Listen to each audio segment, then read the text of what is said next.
Hi everyone, my name is Manisha Mehta, your own clinical dietitian and sports nutritionist, and welcome back to Renourish with Manisha, or welcome if you are new here. As I promised last week, today we are going to talk about thyroid and weight loss. So what thyroid exactly is, how does it function, what does it do in your body, why do the disbalances happen, what does happen in your body when the disbalances happen, and what you can do to fix them so that you do not have to rely on a tablet for your life. Yes, it can be removed.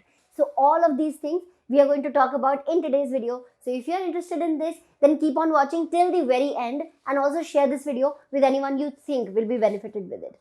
And without any further ado, let's just get started with it. Let's begin with what thyroid actually is. Thyroid is a gland in our body. Now what are glands? Glands are like operational systems in our body at various places, and we have different type of operational systems which actually function differently in various parts of the body. And thyroid is the gland which is situated in our throat, somewhere here. And what it does is that it regulates all the other glands in our body. So it is also called the master gland. And that is the reason why it is so important that it functions smoothly and in a healthy way. Because if it doesn't work, then what will happen? All the other glands of our body are also going to be disturbed in the future. Now let me explain you very quickly, without getting too much into the science, what thyroid exactly does. But you always do that. But you always do that. When you're in love, you get carried away. And I am in love with biochemistry. What do I do? Anyway, thyroid gland is, as I said, called the master gland. But how does it function? Let's just understand it from the corporate point of view. Let's say your brain is the chairman of a company, this company. Then the second level of the management is, let's say, a zone manager, which is the pituitary gland, which is situated somewhere between the skull. So this is how our brain is, and somewhere in the middle, let's say you draw a straight line from your forehead inside, somewhere in the middle of that back point, and here is your pituitary gland. What does it do? As I said, it is a zone manager. So it actually guides the main team leader, which is the thyroid gland, to make the other organs and the other glands functioning. So the way it will function is that the chairman or the CEO is going to give the orders to the zone manager, and the zone manager is going to tell the team leader how the team is supposed to function, right? That is exactly how the TSH, or the thyroid stimulating hormone, works. If you have a thyroid disbalance, you must have seen that your TSH levels do not stay in the normal range. If you have hypothyroidism, which we are going to talk about in a few minutes, your TSH level is going to be very high. What does it mean? When your thyroid gland is not able to function at its optimum pace, it is getting slower, then the zone manager is going to nudge the team leader to function more. That's what the thyroid stimulating hormone does. It stimulates the thyroid gland to function for its further team. So, if for any reason your team manager is not working, then that TSH level will rise so that it can function properly. Now, what does it exactly do? The thyroid gland, it releases two hormones, which is T3 and T4. Now, these two hormones tell the other body parts to function at an optimum pace, and if they are not enough, then the function of the other body parts is also not going to be enough. And that is how your metabolism slows down. When the metabolism slows down, you gain weight. That is the reason why if you have hypothyroidism, you gain weight. There is another form of thyroid disbalance also, which is the hyperthyroidism. Now, hyperthyroidism is when the team leader has taken too much of espresso and is telling the team to micromanage and telling the team to keep working. And that is when your metabolism goes a little too out of the hand, and then you start losing the muscle mass. And that's what is called the hyperthyroidism. But looking at the statistics, hypothyroidism is much more prevalent than the hyperthyroidism, and that too in females. In fact, 1 out of every 10 individuals kind of have thyroid, and most of them are females. Now let's talk about the reasons why you can have a disbalanced TSH level. the first and the primary reason is the iodine absorption. These T3 and T4 hormones are made with the help of iodine. And if you're not eating enough iodine, if you're not absorbing enough iodine, then you can have less of T3 and T4 levels because of the less functioning of thyroid gland. And that is the reason why your, what was this? Zone manager will tell the team manager to work more by releasing more of TSH. And that's when you will have hypothyroidism. Second reason is when you go on too much of calorie deficit for a very extended period of time, because maybe you are dieting or maybe you are a housewife who does not have breakfast, say up till 6-7 hours of waking up, because you wake up the kids, you send them off to school, you send your husband off to the school office, office. Okay, not all guys are that babies. Manisha Mehta. Anyway, yeah, so because of any of these reasons, if you are waking up at 6 a.m. and not eating anything till 12 or 1, or maybe having a tea which further reduces your metabolism, then you are basically reducing your metabolism in the long run, and that can lead to hypothyroidism, and that is the reason why mostly females have it. Third reason is the sedentary lifestyle. Whether you do not work out at all or you keep sleeping for a very extended period of time for many years, please note that these things do not happen overnight. It takes years of exploitation towards our body for our body to react this way. And if your body is reacting in a way that it shows in your medical reports, please know that you have treated your body for a very long time badly.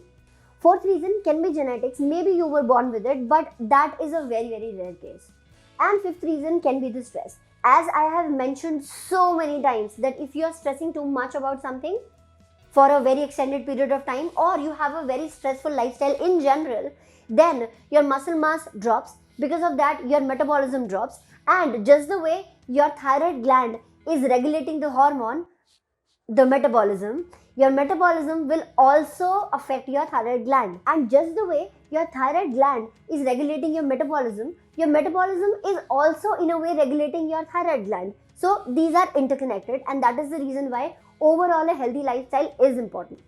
Now, having said all of that, even if your TSH levels are a little bit disbalanced, even if you are on a tablet of T3 or T4 which you are taking from outside to balance out your T3 and T4 inside the body, and your doctor has told you that you will have to live with it for your entire life, you actually do not have to. Yes, thyroid disbalances can be regulated. Thyroid disbalances can be treated really well, and you can get off that medicine for good, but it will take time. However, it is possible. Let's talk about the foods that you can eat in order to regulate your thyroid levels. The good news? You can eat anything. Yes. You can eat anything which is available in its natural form. I'm not talking about the processed foods. I'm not talking about the packaged products. I am not talking about processed sugar. I am not talking about baked products. But whatever is available naturally, you can eat all of those things. Now is the time when I break a little bit of myth about the foods. There are two major foods which are called to be a bad food in the case of thyroid. First is soy products. Second is the cruciferous vegetables, or the cabbage, broccoli, and that family. The reason why these things are supposed to be avoided is that these have components which can actually hamper the absorption of iodine by your thyroid gland. But the good news is that there is no concrete research which says that yes, it is going to be harmful for you. However, the researchers say that if your cooking practices are right, if you are keeping a gap between your medication and these foods, then there shouldn't be any problem. So the thing that you need to do is that if you are planning to eat cabbage or broccoli or cauliflower, do not take it in the breakfast, maybe take it in the lunch. That way, your body would have absorbed a good amount of iodine from your breakfast, which will actually help your body maintain and make the new fresh T3 and T4 batch. Second thing that you need to do is that you should never eat these vegetables and these products raw. So you shouldn't have these vegetables as a salad. Rather, you should cook them really well and then have them, enjoy them. So you do not need to leave all of these things, okay? Third thing that you need to do is that you have food products which have a good amount of iodine. Where do we get iodine from? Iodized salt. That's the first thing. And there are so many people these days who say that, we only have raw salt, we only have Himalayan salt. But if you go back in history a little bit, there was an issue, an outbreak of goiter, which is an extensively harmful level of iodine deficiency. There was a campaign which was run by the government in 1962 where salt was added with iodine so that everyone can reap the benefits of iodine and they do not have iodine deficiency. So please have iodized salt. The next food group is the milk and milk products. They also have a good amount of iodine which will actually help you maintain your iodine levels and hence your T3 and T4 levels. Another thing which will help you in maintaining your T3 and T4 levels is having organic vegetables. The issue with the vegetables today is that they do not have enough iodine because the soil doesn't have enough iodine because of all the chemical treatments which are done to the crops. So if possible, if you can have organic food, please go ahead and have that, because that soil is in any way very rich in iodine. So you do not need to go out of your way to find out where you can take iodine from. The things that you do not need to eat is processed food, baked products, processed sugar, anything which comes out of a packet. Please avoid that as much as you can. I know till this point it feels like it's nothing new, it's nothing very great, but trust me on this, your body doesn't ask for much. Your body doesn't ask you to do a lot of hard work to keep it healthy. It's a very, very low maintenance machine, which is the most efficient in the world, but we fail to recognize that power. I mean, my mother reduced her medication to half in the last 2 months, for crying out loud. Why didn't she do it earlier? Because घर की मुर्गी दाल बराबर. Now there are two more things which I usually do not see people talking about when it comes to the hypothyroidism management. That is stress and workout. Now let me talk about them one by one. Why stress management is so important? Because one symptom of hypothyroidism is also mood swings. That happens because your happy hormones and your sad hormones are all over the place if you have thyroid. Because when you have hypothyroidism, your cortisol levels actually rise, and that causes a lot of physiological stress inside of your body, and that actually shows outside also. So for the stress management, what all you can do, it's in this video, so you can go and watch in detail, and please share this with anyone who has hypothyroidism around you also. And the last thing, workout. And why workout is so important? Because it will increase your metabolism, it will help you gain muscle, it will help you lose fat, it will help you reduce your stress, it will help you stay happier, it will help you stay fitter, it will help you stay active, it will help your organs functioning properly, it will help your blood flow throughout your body so that the iodine also reaches your thyroid gland properly. I mean, I've run out of fingers. Please work out. Now this was a very short and crisp video about managing hypothyroidism a little better.